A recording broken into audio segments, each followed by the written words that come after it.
Buen momento en el Señor, de nuevo con el Padre Víctor Julio Quiseno Montes. Continuamos profundizando estos temas bíblicos. Recordemos la clase anterior, disculpen, me quito el tapabocas. En la clase anterior, vimos cierta problemática en el Antiguo Testamento, sobre todo en temas morales. Y ustedes han hecho una tarea que me parece muy hermosa en los textos bíblicos que les dejé para que leyeran. Gracias a quienes han mandado estos talleres, lo han hecho muy bien. Igualmente el resumen que han hecho de las plagas de Egipto. Es un resumen bien logrado, que les dije que no fuera a pasar de 50 palabras. Hacemos una pequeña oración en el nombre del Padre, y del Hijo y del Espíritu Santo. Amén. Oh Espíritu Santo, que hacéis elocuente la lengua de los niños, instruid la nuestra, hacer descender sobre nosotros vuestras bendiciones. Danos inteligencia para comprender tu palabra, memoria para retenerla, facilidad y abundancia de palabras para expresarnos bien. Abrirnos a entrar a la ciencia divina Jesucristo, dirigir nuestros proyectos y que nuestros ideales lleguen a un feliz término, por el mismo Jesucristo nuestro Señor. Amén. Tenemos el sagrario, tenemos la lámpara, recordemos lo del Salmo: lámpara es tu palabra y luz en mi sendero. Vamos entonces a darle como unas pequeñas pistas de solución y aclaración sobre los textos que hemos tratado, tanto los que les comenté y les expliqué en la clase anterior, sobre esa problemática que existe en el Antiguo Testamento a nivel histórico, a nivel literario, a nivel cultural, y ustedes en su profundización el tema a nivel moral. Vamos a dar unas pinceladas para que no nos quedemos meramente con ese aspecto negativo en este aspecto de la palabra del Señor. Por ello, avancemos. Vamos a tener la voz de un invitado, una persona que me colabora, para que seamos fieles al texto de José Luis Sicre al respecto. Escuchemos entonces esta aclaración a los textos que hemos abordado en clases anteriores. 3.2 La otra cara de la moneda. Antes de intentar responder a estos problemas, conviene tener presente que el Antiguo Testamento no se reduce a esta serie de ejemplos escandalosos. Lo que en él predomina no es la inmoralidad, sino la moralidad. Hay un sentido ético impresionante, sobre todo en los profetas, que se juegan la vida por defender a los pobres y oprimidos frente a unas leyes que nos resultan desconcertantes o injustas. Existen otras muchas que hablan de amor incluso a los enemigos, de comprensión, ayuda mutua, fraternidad. Frente a relatos inmorales, hay muchos más que hablan de sacrificio, entrega al prójimo, espíritu de perdón. Eso es lo que predomina si tomamos el Antiguo Testamento en su conjunto. En esta línea citaré dos casos concretos. El primero se refiere a una guerra civil que tuvo lugar entre las tribus de Israel poco después de ocupar Palestina. No me detengo en las causas, se encuentran en Jueces capítulo 19. Basta saber que 11 tribus se reúnen para luchar contra una sola, la de Benjamín. Los benjaminitas, famosos por su valor, consiguen vencer en el primer enfrentamiento. Entonces las 11 tribus se reúnen ante Dios, en el templo de Silo, llorando por haber perdido la batalla. El día siguiente trae una nueva victoria de los benjaminitas, y las tribus vuelven a congregarse para llorar su segunda derrota. Pero, en la tercera ocasión, gracias a una hábil estratagema, las 11 tribus vencen finalmente a los soldados de Benjamín. Y entonces ocurre algo sorprendente. Los vencedores acuden por tercera vez al santuario, pero no van alegres, no organizan un desfile de la victoria con banderas y canciones. Acuden a Dios llorando inconsolables porque ha desaparecido una tribu de Israel. Jueces capítulo 21 versículos 2 al 3. Este sentimiento fraterno, esta convicción de que toda guerra civil es una lucha entre hermanos, de que la victoria no es motivo de alegría, sino de dolor, tiene mucho que enseñar a los hombres de nuestro siglo. El segundo ejemplo, tomado del libro de Job, refleja el ideal de vida de un verdadero israelita. El texto, capítulo 31, es demasiado largo para copiarlo íntegro. Entresaco algunas de las convicciones que expresa el protagonista. Al estilo de las confesiones de inocencia de los egipcios, enumera una serie de conductas reprobables. Aún hoy pueden servir a muchos de examen de conciencia. Si me dejé seducir por una mujer y aceché a la puerta del vecino, si denegué su derecho al esclavo o a la esclava cuando pleiteaban conmigo, si negué al pobre lo que deseaba o dejé consumirse en llanto a la viuda, si comí el pan yo solo sin repartirlo con el huérfano, si vi al pobre o al vagabundo sin ropa con que cubrirse y no me dieron las gracias sus carnes cubiertas con el vellón de mis ovejas, si alcé la mano contra el huérfano cuando yo contaba con el apoyo del tribunal, lo juro, no puse en el oro mi confianza ni llamé al metal precioso mi seguridad. No me alegré con la desgracia de mi enemigo, ni fue su mal mi alborozo, ni dejé que mi boca pecara echándole una maldición. 3.3 Pistas de solución. Sin embargo, hemos de reconocer que estas grandes conquistas éticas no eliminan los problemas precedentes. Para intentar solucionarlos, sugiero los siguientes principios de interpretación. El Antiguo Testamento tiene un aspecto profundamente humano. Es palabra de Dios, pero está escrito por hombres y cuenta la vida de personas concretas con sus virtudes y defectos. El Antiguo Testamento no se avergüenza de presentar los hechos tal como sucedieron, aunque sean desagradables y crueles. Para él no vale lo que decía Cervantes de la Celestina: obra la verdad divina si encubriera más lo humano. El Antiguo Testamento es divino precisamente porque no encubre lo humano, y esto revela algo muy importante, que Dios acepta al hombre como es.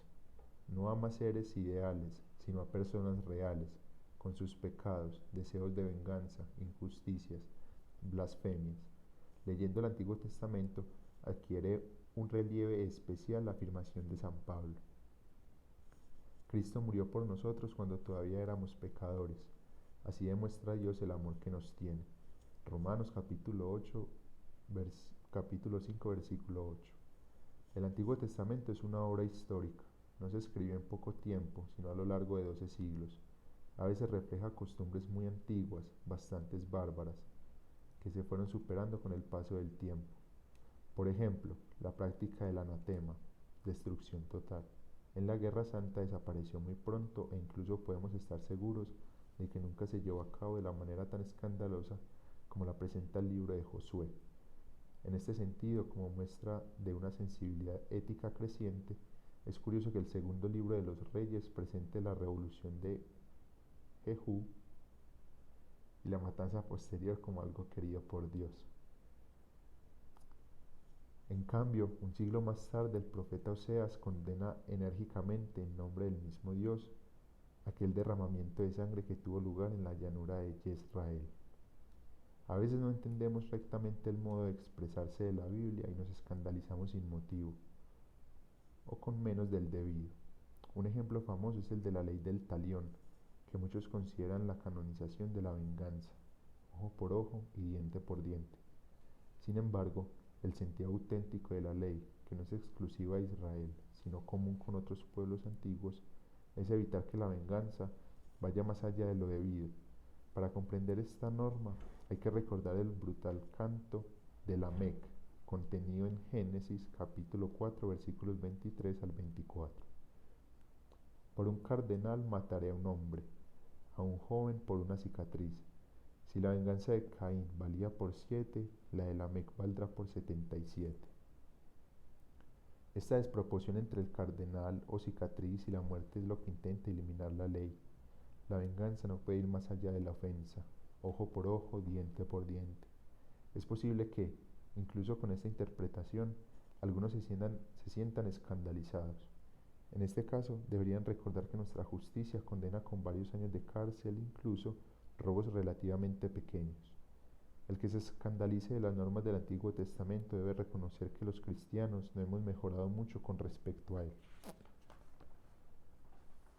Otro ejemplo patente de esta hipocresía con que a veces enjuiciamos las normas y costumbres antiguas lo tenemos en la citada ley del anatema.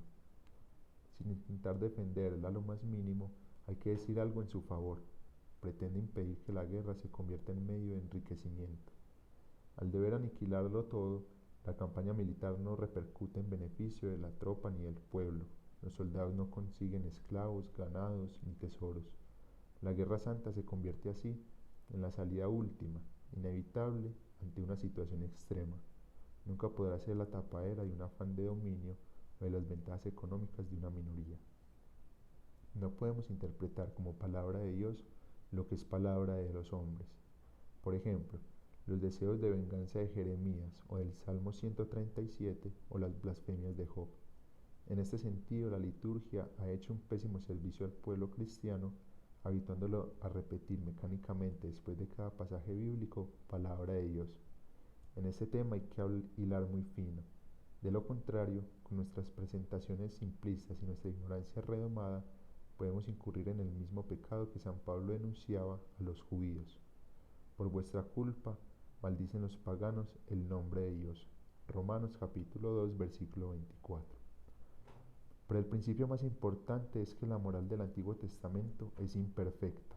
La revelación definitiva de Dios nos llega a través de Jesús, y él mismo se vio obligado a distinguir claramente entre las normas enseñadas a las generaciones antiguas y la moral nueva, típica del cristiano. En el Sermón del Monte, por 6 veces seguidas repite Jesús la fórmula: habéis oído que se enseñó a los antepasados, pero yo os digo. Mateo capítulo 5, versículo 21 al 48. Por eso, el Antiguo Testamento no debe ser norma absoluta de conducta para el cristiano, ni tampoco motivo de escándalo. En todo caso, motivo para escandalizarnos de nosotros mismos, viendo lo poco que hemos avanzado, a pesar del mensaje y del ejemplo de Jesús.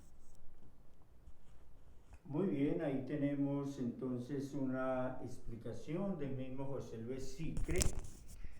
Acondiciono un poco mis audífonos para que tengamos un mejor audio.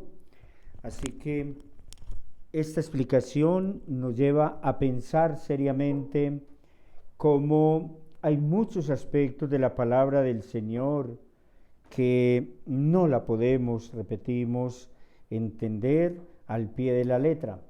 Hemos trabajado textos de manera comparativa. Hoy quiero tener con ustedes, después de esta pequeña explicación de las clases anteriores, quiero enfocarme a manera comparativa en el decálogo de la ley, el decálogo.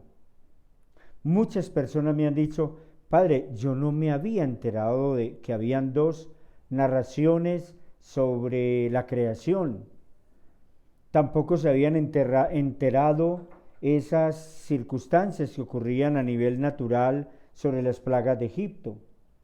Tampoco seguramente muchos se han enterado a manera comparativa el decálogo, como por ejemplo en el libro del Éxodo capítulo 20 encontramos el decálogo de la ley, alianza y decálogo. Específicamente en el capítulo 19, en el capítulo 19 encontramos la alianza, y en el capítulo 20 encontramos el decálogo. La alianza se resume así: vosotros seréis mi pueblo y yo seré vuestro Dios.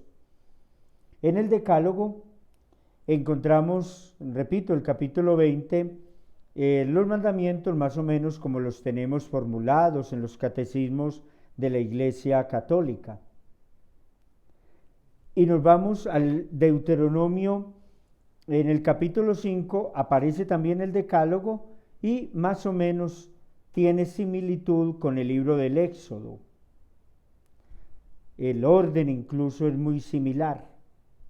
Pero luego nos vamos al capítulo 12 del mismo libro del Deuteronomio y ya encontramos un decálogo totalmente ampliado, un decálogo muy, pero muy profundo, con una serie de direcciones de parte de Dios a través del Decálogo, en el libro del Deuteronomio, Decálogo es de 10,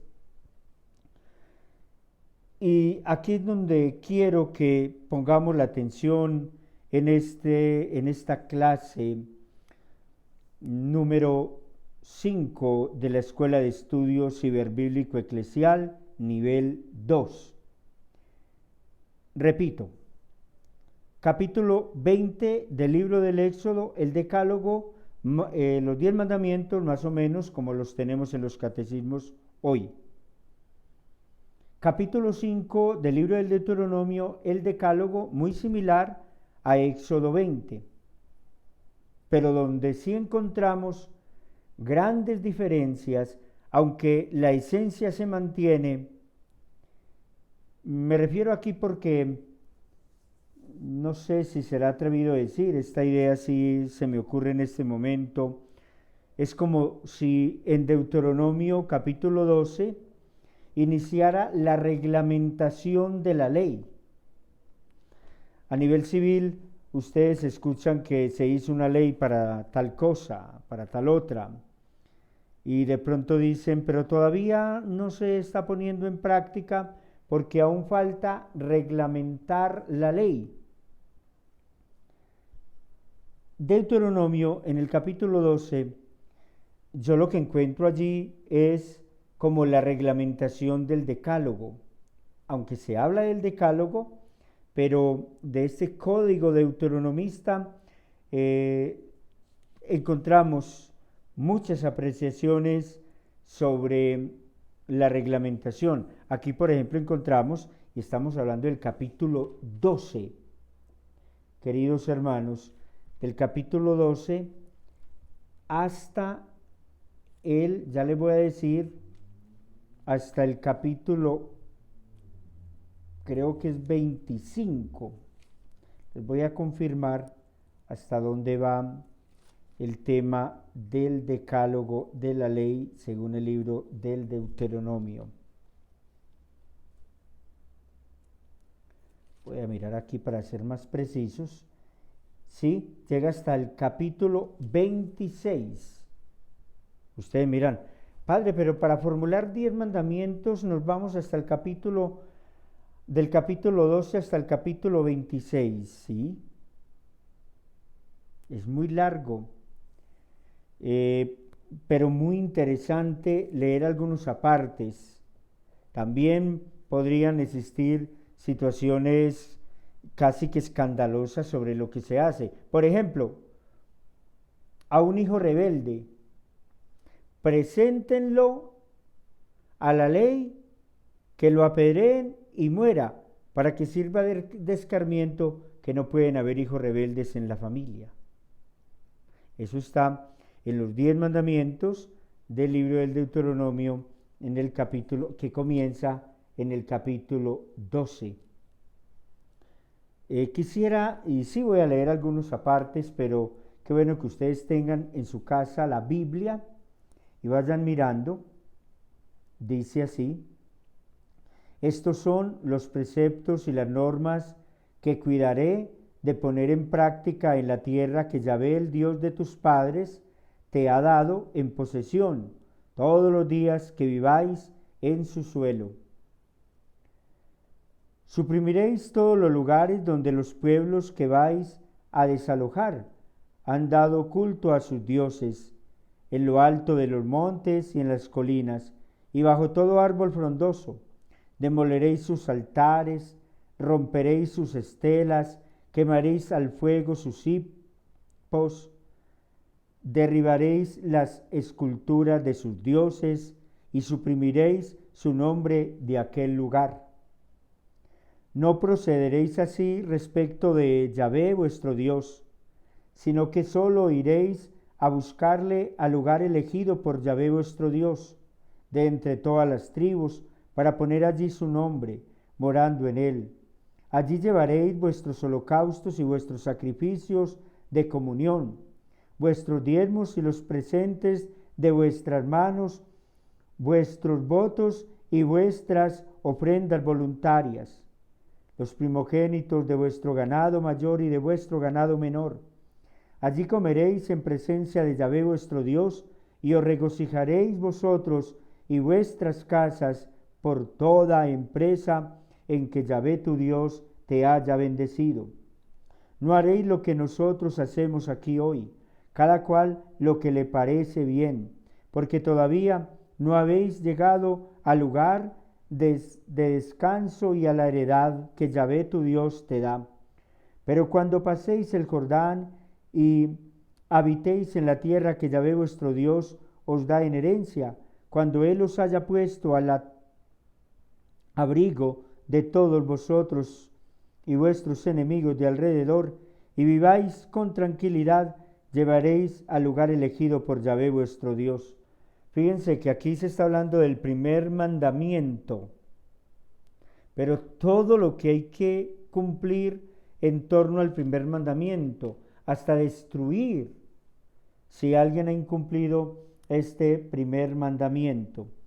Así de manera salteada, porque nos vamos hasta el capítulo 26, vamos a buscar algunos textos al azar, para que ustedes vean cómo ocurre el tema de los 10 mandamientos, ya no según Éxodo 20, ya no según Deuteronomio 5, sino Deuteronomio capítulo 12 hasta el capítulo 26. Vamos a ver qué se hace contra los cultos cananeos.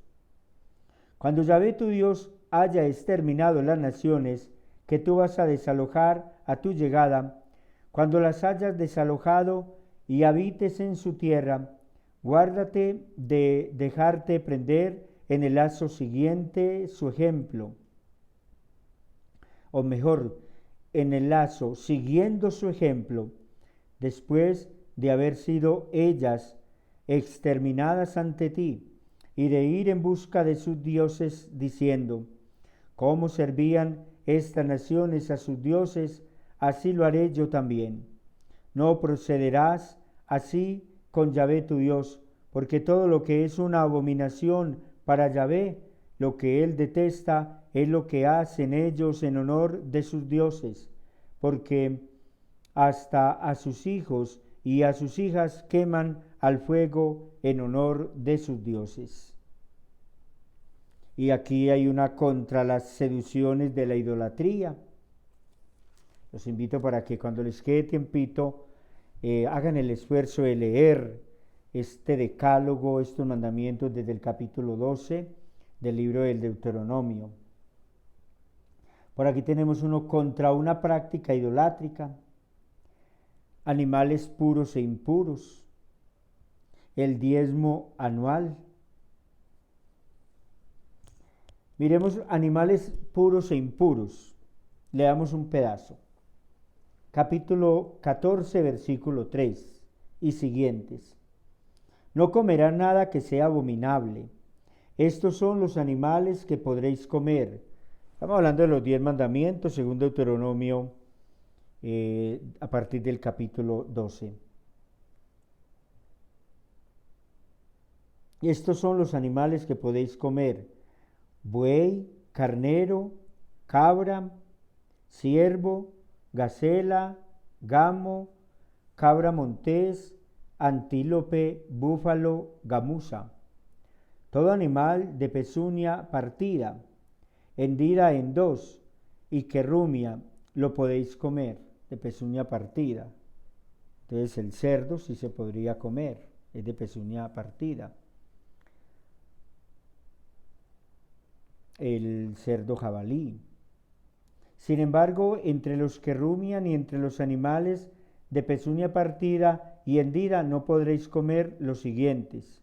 Bueno, aquí se van a mencionar cuáles no se puede comer: el camello, la liebre y el damán, que rumian pero no tienen la pezuña hendida.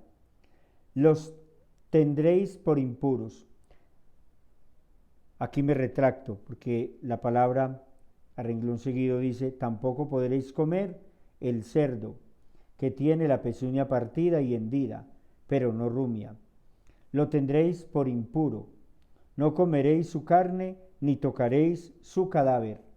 Recordemos que el cerdo pues ya existía también en el Antiguo Testamento, y por ejemplo los judíos no comen cerdo, algunas sectas religiosas tampoco, porque Deuteronomio habla no comer cerdo. Pero como nosotros nos movemos en un ambiente ya de plenitud de la ley, que es Jesús, Él dice, podéis comer de cualquier animal. No es lo que entra de fuera lo que hace impuro al hombre, sino lo que sale del corazón. Pero bueno, sigamos leyendo aquí Deuteronomio en el capítulo 14. Tampoco el cerdo que tiene la pezuña partida y hendida, pero no rumia, lo tendréis por impuro, no comeréis su carne ni tocaréis su cadáver. Esto es lo que podéis comer de todo lo que vive en el agua. Atención lo que pueden comer. Todo lo que tiene aletas y escamas lo podéis comer, pero no comeréis lo que no tiene aletas y escamas, lo tendréis por impuro. Podéis comer toda ave pura, pero las siguientes no las podéis comer: el águila, el quebrantahuesos, el águila marina, el buitre, las diferentes especies de halcón, todas las especies de cuervo, el avestruz, la lechuza, la gaviota y las diferentes especies de gavilanes, el búho, el ibis, el cisne, el pelícano, el calamón, el somormujo, la cigüeña, las diferentes especies de garza real, la abubilla y el murciélago. Todo insecto alado lo tendréis por impuro, no lo comeréis. Todo volátil puro lo podéis comer. Bueno, estos animales que se mencionaron anteriormente, bueno, siquiera no se puede comer, porque son animalitos que por lo menos en nuestra cultura no lo acostumbramos consumir y se ven como desagradables. Todo volátil puro lo podéis comer. No comeréis ninguna bestia muerta. Se la darás al forastero que vive en tus ciudades para que él la coma, o bien vendésela a un extranjero, porque tú eres un pueblo consagrado a Yahvé, tu Dios. No cocerás el cabrito en la leche de su madre. Son ideas de estos 10 mandamientos que de pronto no sabíamos, o algunos de ustedes se las enseñaron mientras se preparaban para la primera comunión o se preparaban para el sacramento de la confirmación. Seguramente que no, a mí tampoco. Sobre el diezmo, mire, tan bonito el diezmo, pues poco en la explicación de los mandamientos según Éxodo 20 y según Deuteronomio 5 se amplía hablando del diezmo. En cambio, en los 10 mandamientos de Deuteronomio, a partir del capítulo 12, se habla del diezmo. Fijémonos en el texto. Estamos capítulo 14, versículo 22 al siguientes. Cada año apartarás el diezmo de todo el producto de tu sementera, lo que haya producido el campo, año por año, y lo comerás en presencia de Yahvé tu Dios en el lugar que él haya elegido para morada de su nombre. El diezmo de tu trigo, de tu mosto y de tu aceite, así como los primogénitos de tu ganado mayor y de tu ganado menor, a fin de que aprendas a temer a Yahvé tu Dios toda tu vida. Yo recuerdo cuando estaba pequeño que mi mamá tenía una cerda, o vulgarmente una marranita, y ella estaba muy pendiente de darse cuenta dónde hacía la marrana el nido para criar los marranitos.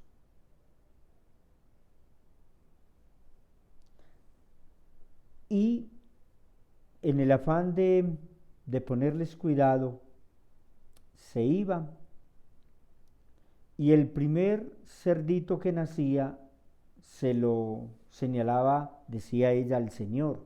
Ese cerdo, pues, después nacían más cerdos, y bueno, ya ella lo tenía marcado porque el primero que nacía se lo entregaba al Señor. Y muchas personas también tenían una vaca y el primer ternero que daba se lo ofrecían a la parroquia para el culto, para el sostenimiento de los ministros, para los pobres, para las obras de la evangelización. Entonces, nuestros abuelos hacían textualmente lo que enseña los 10 mandamientos, pero según el capítulo 14 del libro del Deuteronomio. El diezmo de tu trigo, de tu mosto y de tu aceite, así como los primogénitos de tu ganado mayor y de tu ganado menor, primogénitos, el primero, a fin de que aprendas a temer a Yahvé, tu Dios, toda tu vida. Si el camino te resulta demasiado largo, si no puedes transportarlo, el diezmo, porque el lugar que habrá elegido Yahvé para poner allí tu nombre te cae demasiado lejos, y Yahvé, tu Dios, te ha bendecido, lo cambiarás por dinero. Llevarás el dinero en tu mano e irás al lugar que haya elegido Yahvé, tu Dios. Allí emplearás este dinero en todo lo que desees, ganado mayor o menor, vino, bebida fermentada, todo lo que te parezca, y comerás allí en presencia de Yahvé tu Dios, y te regocijarás, tú y tu casa, y el levita que vive en tus ciudades, no lo abandonarás, ya que él no tiene parte ni heredad contigo. 10 mandamientos sobre el diezmo. También hay un diezmo trienal. Según el capítulo 14, ya en la parte final del libro del Deuteronomio, estamos hablando de los 10 mandamientos. Cada 3 años apartarás todo el diezmo de tu cosecha de ese año y lo depositarás a tus puertas. Así vendrán el levita, ya que él no tiene parte ni heredad contigo, el forastero, el huérfano y la viuda que viven en tus ciudades, y comerás y se hartarán, para que Yahvé tu Dios te bendiga en todas las obras que emprendas. Luego en el capítulo 15 habla del año sabático. En el mismo capítulo 15 del esclavo. En el mismo capítulo 15 de los primogénitos. La fiesta de Pascua y los ácimos en el capítulo 16. Desviaciones del culto. El tema de los jueces y levitas en el capítulo 17. Los reyes, el sacerdocio levítico, los profetas, capítulo 18, capítulo 19, el homicida y las ciudades de asilo. Vamos a leer un poquito qué ocurría o qué reglamenta, qué dicen los 10 mandamientos en Deuteronomio 19. Recuerden que nos vamos a ir hasta el capítulo 26, 12 al 26. Dice: el homicida y las ciudades de asilo. Cuando Yahvé tu Dios haya exterminado a las naciones cuya tierra te da Yahvé tu Dios, cuando las hayas deseado o desalojado y habites en sus ciudades y en sus casas, te reservarás 3 ciudades en medio de la tierra que Yahvé tu Dios te da en posesión. Mantendrás abierto el camino de acceso a ellas y dividirás en 3 partes el territorio del país que Yahvé tu Dios te da en posesión. Esto para que todo homicida pueda refugiarse allí. Este es el caso del homicida que puede salvar su vida refugiándose allí. El que mate a su prójimo sin querer, sin haberle odiado antes, por ejemplo, si va al bosque. Notemos que aquí está hablando del 5.º mandamiento. Mientras en el libro del Éxodo y cuando se inicia el libro del Deuteronomio se habla de no matarás o conservarás siempre la vida, aquí todo lo que se habla sobre el 5.º mandamiento. Es como reglamentando el tema del no matar. Este es el caso del homicida que puede salvar su vida refugiándose allí. El que mate a su prójimo sin querer, sin haberle odiado antes, por ejemplo, si va al bosque con sus prójimos a cortar leña y al blandir su mano el hacha para tirar el árbol, se sale el hierro del mango y va a herir mortalmente a su prójimo. Este podrá refugiarse en una de esas ciudades y salvará su vida. No sea que el vengador de la sangre persiga al asesino cuando el corazón le arde de ira, le dé alcance por ser largo el camino y le hiere la muerte, siendo así que no era reo de muerte, puesto que no odiaba anteriormente al otro. Por eso te doy yo esta orden: te pondrás aparte 3 ciudades, y si Yahvé tu Dios dilata tu territorio como juró a tus padres, y te da toda la tierra que prometió dar a tus padres, a condición de que guardes y practiques todos los mandamientos que yo te prescribo hoy, mando a Yahvé tu Dios, y siguiendo sus caminos toda tu vida. A estas 3 ciudades añadirás otras 3, así no te derramará sangre inocente en medio de la tierra que Yahvé tu Dios te da en herencia, y no caerá sangre sobre ti. Pero si un hombre odia a su prójimo y le tiende una emboscada, y se lanza sobre él, le hiere mortalmente y aquel muere, y luego se refugia en una de esas ciudades, los ancianos de su ciudad mandarán mejor a prenderlo allí, y lo entregarán en manos del vengador de sangre, qué pena, me estoy equivocando demasiado, lo entregarán en manos del vengador de sangre y morirán. Tu ojo no se apiadará de él, harás desaparecer de Israel la sangre del inocente, y así te irá bien. Entonces, no matarás, dice el mandamiento, según Éxodo 20, según Deuteronomio 5. Y aquí, según Deuteronomio 19, también es no matar, pero hay una reglamentación y se habla sobre el homicida.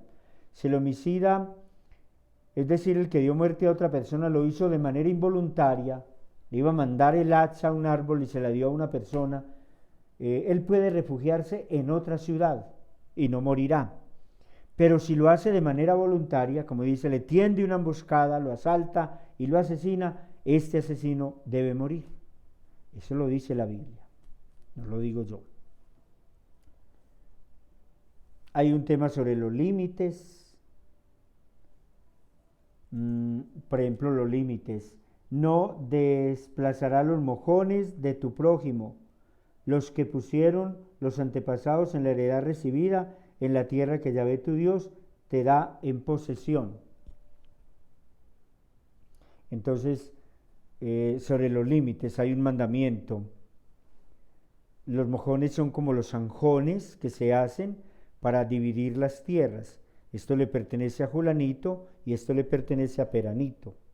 No lo modifique, porque los antepasados lo hicieron de esa manera. Y está prohibido, según los 10 mandamientos de Deuteronomio a partir del capítulo 12, específicamente en el capítulo 19. El talión. En el capítulo 20 tenemos las guerras y los combatientes. ¿Quieren ustedes saber qué dice la Biblia sobre las guerras?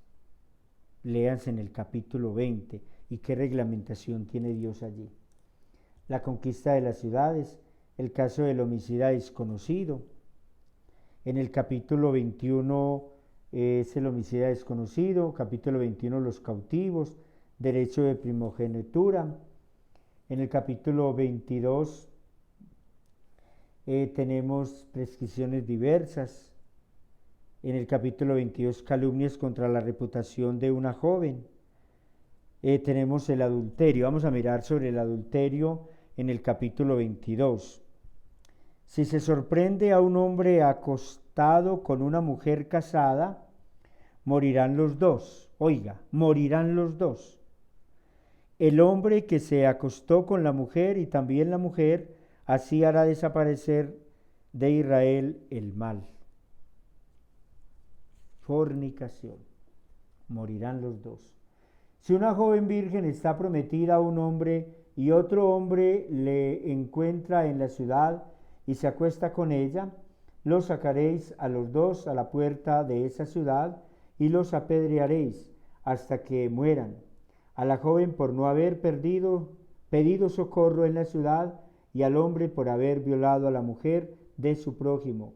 Así harás desaparecer el mal de en medio de ti.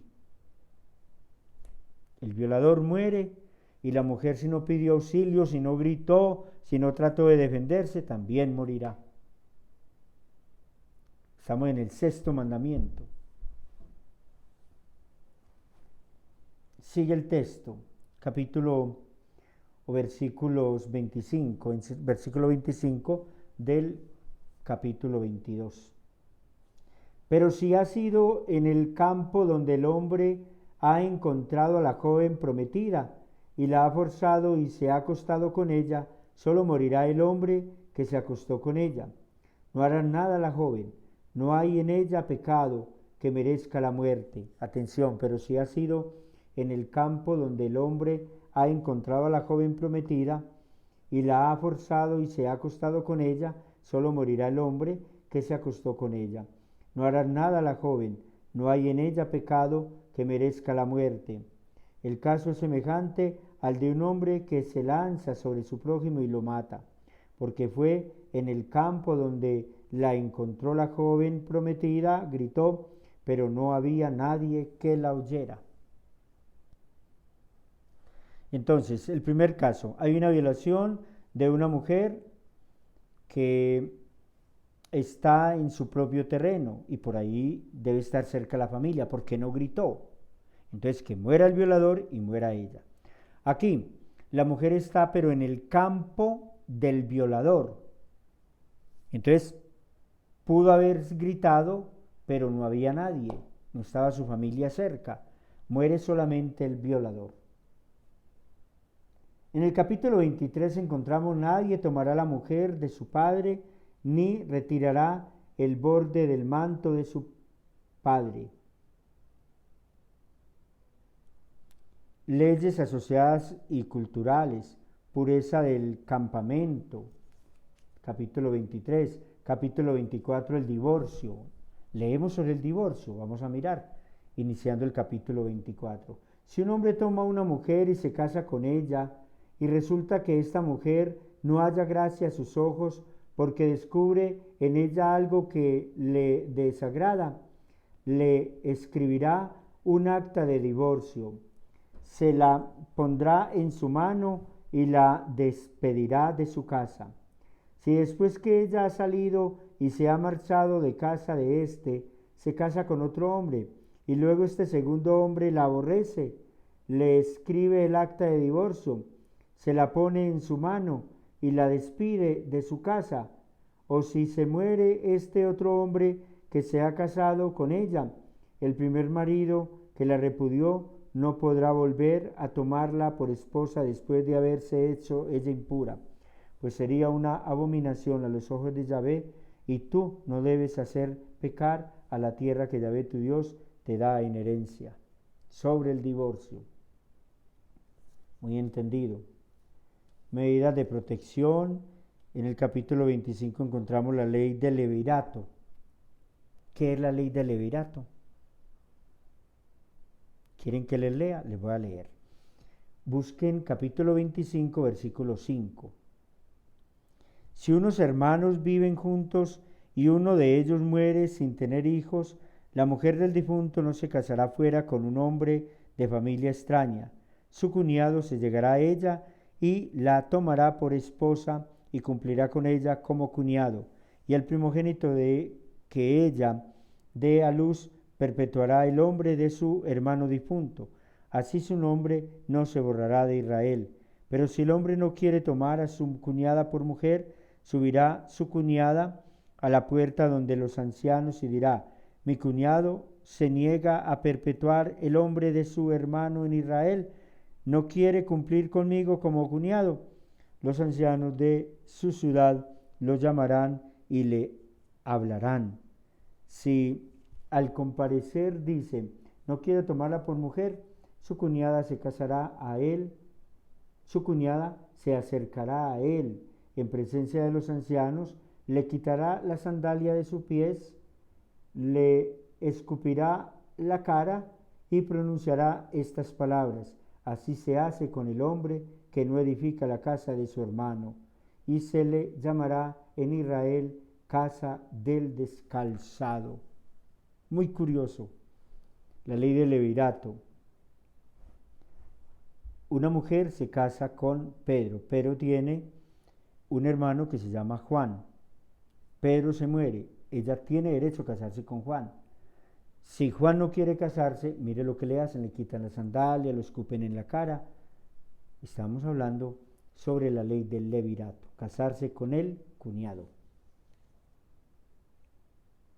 En el capítulo 26 están las primicias, el diezmo trienal otra vez. En el capítulo 26, discurso de conclusión, y ahí terminamos el tema de los 10 mandamientos.